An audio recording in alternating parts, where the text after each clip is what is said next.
아멘. 우리 구주 예수 그리스도의 순환과 더불어 이제 봄이 찾아왔습니다. 죄인인 우리를 위해 사랑하는 아들에게 십자가를 지게 하신 그 하나님의 크신 사랑은 계절의 순환 속에서도 나타나는 것 같습니다.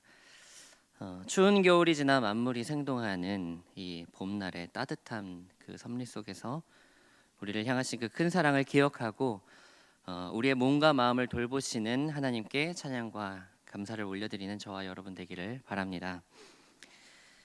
그러나 기쁜 마음으로 봄을 맞이하기에는 여전히 코로나로 인해 어려운 시간이 계속되고 있고 우리의 삶이 앞으로 어떻게 흘러갈지 정말 알 수 없는 시대를 살아가느라 몸도 마음도 지쳐 있는 것은 어쩔 수 없는 일인 것 같습니다. 물론 그 와중에도 개인마다 기쁜 일 또 감사한 일들도 있었겠지만 파도와 같이 굽이치는 우리의 인생을 돌아보면 고난의 시간은 왜 이렇게 길게 느껴지고 기쁨의 시간은 왜 이렇게 또 짧게 느껴지는지 모르겠습니다. 우리 예수님 역시도 이 땅에 오셨을 때에 고난의 시간과 은혜의 시간이 교차했습니다. 또 초대교회 성도들 또 믿음의 선진들도 동일한 경험을 했지요. 그 가운데서 고난의 시간을 잘 견딘 사람들은 주님과 함께 부활의 영광에 참여할 수 있었죠. 이것이 우리 인생을 향한 하나님의 섭리가 아닌가 합니다. 다윗은 고난의 시간에 더욱 간절한 마음으로 하나님을 높여 드린 인물로 우리는 알고 있습니다. 오늘 본문인 시편 31편의 이 말씀도 자기를 죽이려는 사울 왕의 위협과 추격에 고통받으면서 쓴 시로 알려져 있습니다. 사울이 아무리 군사를 총동원해서 나를 공격해 온다 할지라도 그들이 감히 범하지 못한 장소가 있으니 곧 주의 은밀한 곳이고 비밀의 장막이라고 고백합니다. 20절에 그렇게 기록하고 있는데요. 여기서 은밀한 장소란 하나님께서 계시는 곳을 가리킵니다. 시편 27편에도 다윗이 이런 표현을 씁니다. 여호와께서 환난 날에 나를 그의 초막 속에 비밀히 지키시고 그의 장막 은밀한 곳에 나를 숨기시며 높은 바 위에 두시리로다. 하나님께서 나를 지키신다면 내가 비록 인생의 혹한 더위와 추위를 겪는다 해도 또는 대적들의 압박 속에서 살아간다 할지라도 아무 염려 없다라고 고백하는 것입니다. 왜냐하면 고난의 때를 견디고 난 뒤에 반드시 구원의 기쁨이 오기 때문이라는 것입니다. 어느 신학자는 이 오늘 읽은 시편 31편의 말씀을 영혼의 계절의 시라고 이제 구분했습니다. 그래서 이 시를 31편을 네 등분으로 나눌 수가 있는데 펜 있으신 분은 적으셔도 좋을 것 같습니다. 네, 1절부터 8절까지는 넓은 곳에 발을 딛고선 가을에 해당하고요. 9절부터 13절까지는 고통과 슬픔이 극심한 깊어가는 겨울이고요. 14절부터 18절까지는 소망으로 찾아오는 봄을, 그리고 마지막 19절부터 24절은 은혜 속에서 놀라운 사랑이 임하는 여름와 있음을 볼 수 있다는 것이죠. 우리 영혼에도 계절이 있습니다. 예수 그리스도께서 고난을 받으신 것처럼 내 영혼이 쇠하고 탄식으로 시간이 뒤덮일 때가 있었을 겁니다. 그러나 이제 하나님이 우리를 다시 일어나게 하셔서 우리 인생 앞에 베푸신 은혜의 크기가 어떠한가를 보여주실 것입니다. 세상은 비록 질병과 다툼으로 인해 탄식하고 있지만 겨울이 지나 봄이 오듯이 우리의 영혼을 돌보시는 은혜의 계절은 어김없이 다시 찾아오는 줄로 믿습니다. 시편 31편의 말씀은 계절은 가을부터 시작합니다. 고난이 다가오는 때를 대비해서 우리의 반석과 산성이신 하나님께 피하려고 준비하고 있는 그 가을의 시간인 것이죠. 나를 찬바람 속으로 몰아넣기 위해 원수들은 비밀리에 쳐놓은 그물에서 그물을 우리 앞에 친다는 것이죠. 그래서 그 비밀에서 나를 꺼내어 주기를 간절히 기도하고 있는 모습이죠. 다윗은 자기에게 간교한 수법으로 접근해서 꼼짝하지 못하게 만드는 이 대적자들의 계략을 비밀이 친 그물이라고 표현합니다. 제가 예전에 인터넷 사기에 걸린 적이 있습니다. 네. 유튜브에서 영상을 이렇게 다운을 이렇게 받게 되면은 이렇게 팝업 창이 이렇게 뜹니다. 이렇게 네, 원치 않게도 네, 이렇게 뜨는데요. 그 광고 창에 뜨는 거죠. 근데 이제 다른 광고 같으면 넘어가겠는데 그 광고가 어떤 광고였냐면은 아이폰에 당첨이 됐다라는 겁니다. 네. 제가 제가 없는 와중에도 제가 사과 농장을 차리는 사람으로 유명한데 네. 아이폰이 딱 뜨니까 당첨이 됐다니까 제가 얼마나 혹하겠습니까? 그래서 바보같이 지금 생각해도 정말 어리석었죠. 네. 거기에 이제 이름하고 전화번호 이렇게 전화번호 입력하면 이제 인증 이렇게 보내잖아요. 이렇게 하라고 하잖아요. 그걸 굳이 그대로 그래 해서 인증해가지고 넘긴 겁니다. 전송까지 한 겁니다. 전송을 누르고 나서 그제서 의심하기 시작한 거죠. 그래서 거기 홈페이지를 이렇게 이게 관련해서 이렇게 들어가 봤습니다. 어떤 곳인지. 아니나 다를까 정말 아무 관련이 없는 외국 사이트였던 거예요. 알고 보니까 한 달에 9만 원씩 계좌 이체되도록 이렇게 됐던 겁니다. 정말로 놀랬죠. 그래서 있는 지식 없는 지식 다 동원해서 네, 매일 막 이렇게 관리자 이렇게 네, 연락해가지고 네, 다행히 그 자리에서 바로 취소를 할 수 있었죠. 그나마 취소가 돼서 다행이지 연락도 안 되는 곳이었으면은 정말 난감했을 겁니다. 핸드폰 번호 바꾸고 막 이랬을지도 모를 겁니다. 그러면 이것 말고도 요즘에 뭐 보이스피싱 이런 거 많잖아요. 네, 정말 눈 뜨고 코 베어가는 세상인 것 같습니다. 여러분 공짜를 조심하십시오. 네. 비밀이 친 그물이 여기저기 펼쳐진 세상이 아닌가 합니다. 네. 영적인 세계도 마찬가지입니다. 우리의 영혼과 정신을 야금야금 갉아먹는 세상의 그물을 조심해야 할 겁니다. 정신을 차리고 하나님의 지혜와 교훈을 붙들지 않으면 그 누구라도 언제 어디서 비밀이 친 그물에 걸리는지 알 수 없게 되는 것이죠. 허투른 공짜를 조심해야 하듯이 공짜 신앙도 조심해야 합니다. 세상에서는 세상 방법대로 세상 풍조대로 살다가 교회에 하루, 그것도 하루도 아니고 한두 시간 나와서 마음의 정화를 얻겠다는 그 심보가 바로 공짜 신앙입니다. 내가 져야 할 십자가는 모른 척하고 교회 마당만 밟고 가는 것이 공짜 신앙입니다. 이 공짜 신앙을 극복하기 위한 자세를 오늘 다윗이 이야기합니다. 5절입니다. 다윗은 내가 나의 영을 주의 손에 부탁하나이다 라고 기도합니다. 이 기도는 하나님께 나의 모든 것을 맡겨 드린다는 완전한 신앙 고백입니다. 우리가 잘 아는 바와 같이 예수 그리스도께서 십자가 위에서 하신 가상칠언의 마지막 대사이기도 하죠. 예수께서 큰 소리로 불러 이르시되 아버지 내 영혼을 아버지 손에 부탁하나이다 하고 이 말씀을 하신 후에 숨지시니라. 인간으로 오신 예수 그리스도의 마지막 말씀이 내 영혼을 하나님께 온전히 맡기는 기도였던 것이죠. 그리고 하나님은 이 예수 그리스도를 통해 그분의 뜻을 이루십니다. 사탄은 대제사장과 서기관들을 내세워 그물을 치게 하고 예수의 제자 가룟 유다를 매수해서 반역하도록 음모를 꾸몄죠. 총독 빌라도와 로마 군대를 이용하고 일부 백성을 동원해서 예수님을 십자가에 못 박으라고 소리치게 했습니다. 그리고 그들의 계획대로 예수님께서 십자가에 달리시자 그들은 자기가 친 그물이 완전히 성공을 거둔 것으로 여겼습니다. 그러나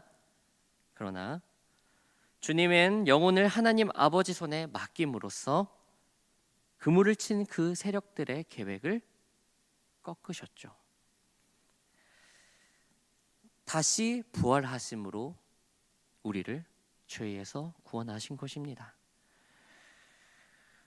우리 또한 나의 십자가를 지는 각오를 늘 가지며 내 영혼을 주님 손에 부탁합니다 라고 고백할 수 있게 되기를 바랍니다. 우리가 그렇게 할 때에 하나님께서 우리를 통해 하나님의 선하시고 놀라우신 뜻을 이루실 줄로 믿습니다.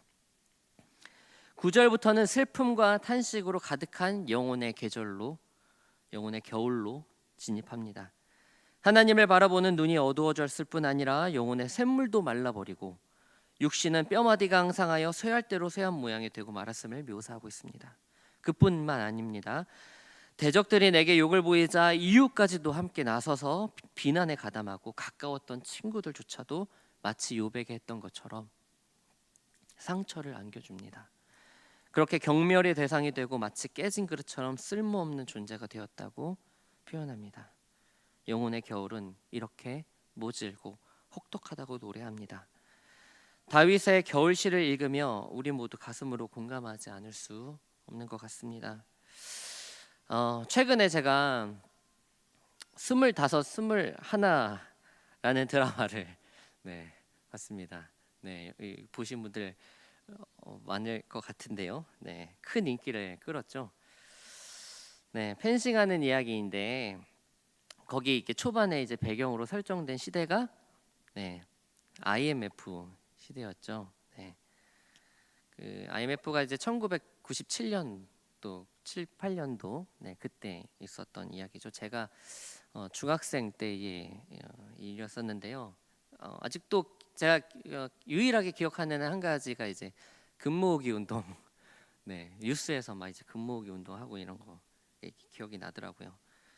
사실 저는 제 집안이 원래 이렇게 어려웠던 터라 사실 제가 체감한 어려움은 사실 IMF든 아니든 원래 저희 집 어려웠기 때문에 어머님이 많이 고생하셨겠죠. 그래서 일단 저는 이렇게 기억나는 바가 그렇게 크게는 없습니다만 이제 자라면서 이제 그 시절의 이야기를 이제 듣다 보니까 참 대단히 혹독한 시대였다고 느껴졌습니다. 그런 일이 다시는 일어나서는 안 되겠죠. 오늘 이 다윗이 경험한 혹독한 겨울도 이런 절망의 시간이 아니었나 합니다. 그렇지만 살이 에이도록 차가운 그 아픔의 시간을 넘어 오늘까지 올 수 있었음에 하나님께 감사할 수 있었으면 좋겠습니다. 여전히 현실의 문제와 어려움은 산적해 있지만 우리가 누울 집이 있고 또 먹을 양식이 있고 또 함께할 우리 여기 옆자리에 계신 우리의 이웃들이 함께 있음에 그리고 또 새로운 미래를 꿈꿀 수 있다는 그 사실에 감사할 수 있었으면 좋겠습니다. 박노해 시인의 내 인생의 모든 계절이라는 짧은 시가 있습니다. 잠깐 읽어드리도록 하겠습니다. 봄은 볼 게 많아서 봄. 무슨 말인지 아십니까? 봄은 볼 게 많아서 봄이랍니다. 제가 어제 석사천을 이렇게 뛰고 공지천에 딱 가니까 춘천의 모든 커플들이 다 공지천에 모인 줄 알았습니다. 그렇게 봄이 왔다는 것을 직감할 수 있더라고요. 다 이렇게 3, 3, 5 사람들이 이렇게 막 맛있는 거 먹고 얘기하고 근데 저만 혼자서 이렇게 열심히 허헉거리면서 뛰었는데 참 볼 게 많더라고요. 봄이라서 확실히 볼 게 많은가 봅니다. 그래서 저는 보이지 않는 것을 바라보면서 이렇게 뛰었습니다. 살이 쫙 빠지고 저는 반드시 가을에 누군가와 함께 공지천에 나가겠다. 그래서 보이지 않는 것을 저는 이제 바라보면서 이렇게 뛰었고요. 넘겨주세요. 여름은 열 개 많아서 여름. 내 안쪽으로도 문을 여는 여름. 가을은 갈 게 많아서 가을. 씨앗 하나만을 품고 다 보내주는 가을. 겨울은 겨우 살아서 겨울. 벌거벗은 힘으로 뿌리를 키우는 겨울. 그러니 내 인생의 봄, 가을이 모두 다 희망. 길어진 여름, 겨울도 모두 다 감사. 얼른 보아서는 언어의 유희처럼 느껴질 수 있겠지만 아름다운 서정 속에 인생이 녹아있고 소망과 감사가 바탕을 이루고 있는 시라고 할 수 있습니다. 인생의 겨울에는 비록 영혼과 육신이 말라붙었겠지만 보이지 않는 곳에서 벌거벗은 힘이 뿌리를 키워서 봄과 여름을 예비하고 있다는 것이죠. 우리 인생에서 겨울을 피해갈 수는 없을 것입니다. 중요한 것은 이 겨울을 어떻게 보내느냐가 중요한 것이겠죠. 여러분, 초대교회 성도들 중에는 일생 대부분을 겨울로 보낸 사람들도 있었습니다. 모진 박해 속에서 박해의 시기를 살아야 했던 사람들. 끝내 형장의 이슬로 사라진 사람들, 평생 카타콤이라는 지하 무덤에서 살아야만 했던 사람들이 있었습니다. 그러나 아이러니하게도 그들의 마음에는 그런 차가운 겨울에도 뜨겁게 신앙을 지킬 수 있는 화로와 같은 열정과 믿음이 죽는 순간까지 타오르고 있었다라는 것입니다. 우리도 믿음의 선배들의 길을 따라가야 할 것 같습니다. 하나님에 대한 사랑과 믿음으로 모든 것이 은혜라고 고백하는 그 감사하는 마음으로 이 겨울의 시간을 이겨낼 수 있었으면 좋겠습니다. 드디어 14절에 봄이 시작이 됩니다. 새로운 생명의 움틈을 기다리는 봄에 우리 주 예수 그리스도께서 영원한 생명과 구원을 소망하게 하셨습니다.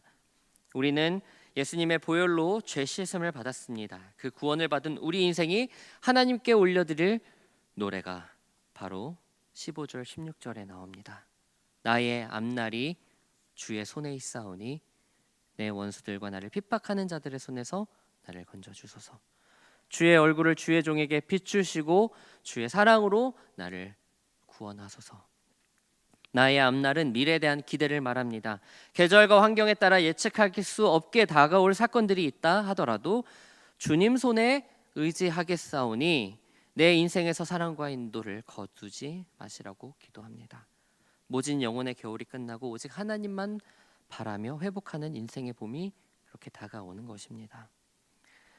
이 영혼의 봄날에 우리 구주 예수 그리스도께서 고난 받으시고 십자가에서 죽임을 당하셨습니다. 그 일주일의 시간 동안 주님은 영혼의 양식으로 제자들을 먹이시고 잠들어 버린 제자들과 끝내 부인하는 제자를 사랑의 눈길로 바라보셨습니다.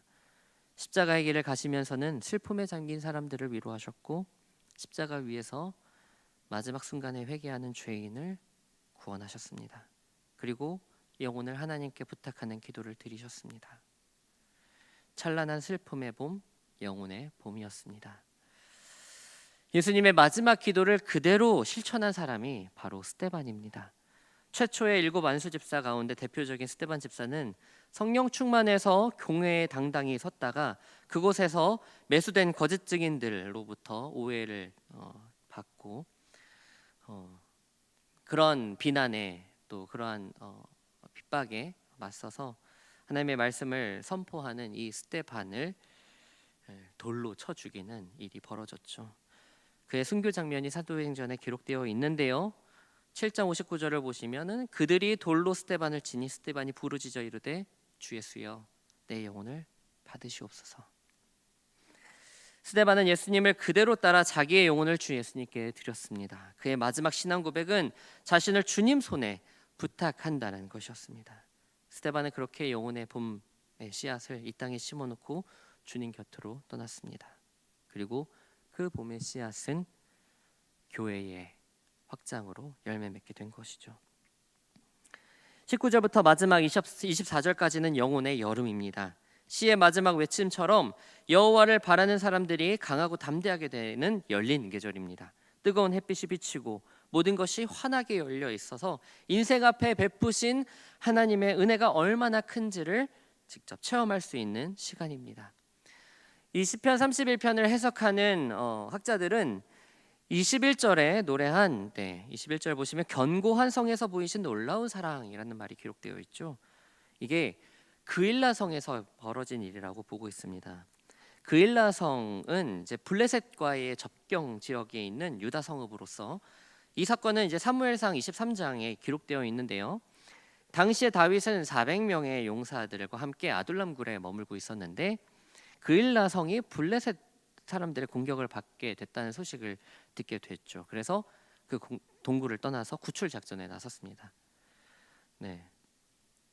그래서 다행히 그일라 성을 구출하긴 했었는데 이 일로 인해서 자기를 쫓는 사울의 레이더망에 걸리게 된 거예요. 그래서 위치가 발각되었죠. 그래서 사울 왕이 이제 그일라를 이제 공격하려고 하는 그 조짐이 보이자 다윗이 하나님의 뜻을 물었습니다. 다윗이 이르되 그일라 사람들이 나와 내 사람들을 사울 손에 넘기겠나이까 하니 여호와께서 이르시되 그들이 너를 넘기리라 신지라. 다윗은 그 말씀을 듣고 깜짝 놀랍니다.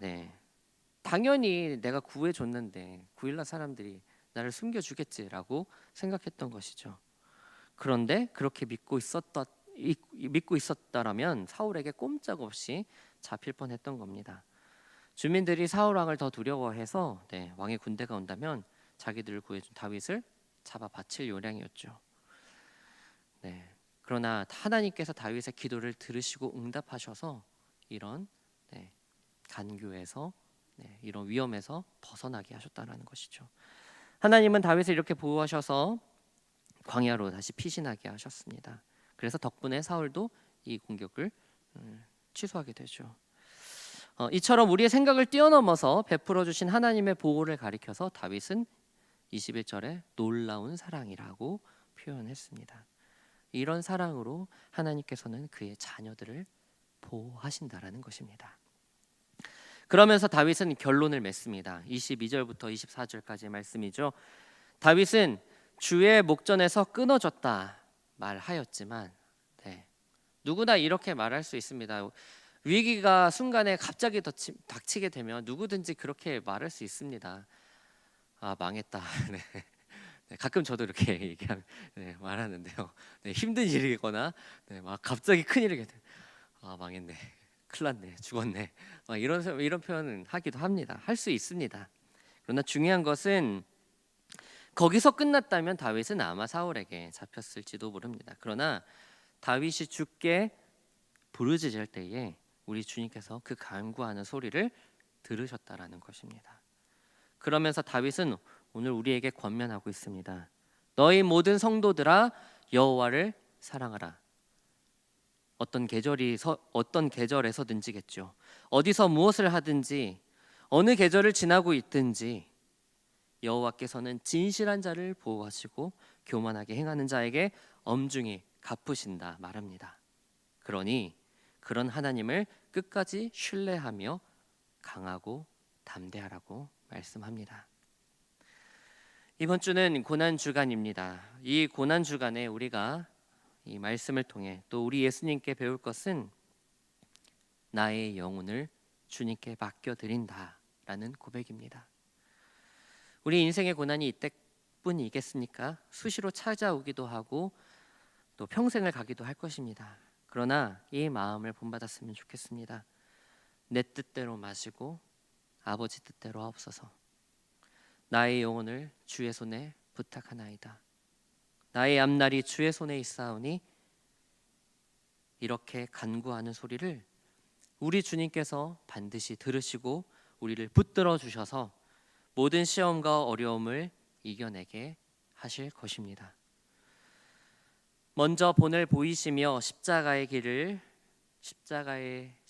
지고 걸어가신 예수님의 뒤를 따라 우리도 포기하지 말고 강하고 담대하게 따라갈 수 있는 저와 여러분 되시기를 간절히 바랍니다. 기도하겠습니다.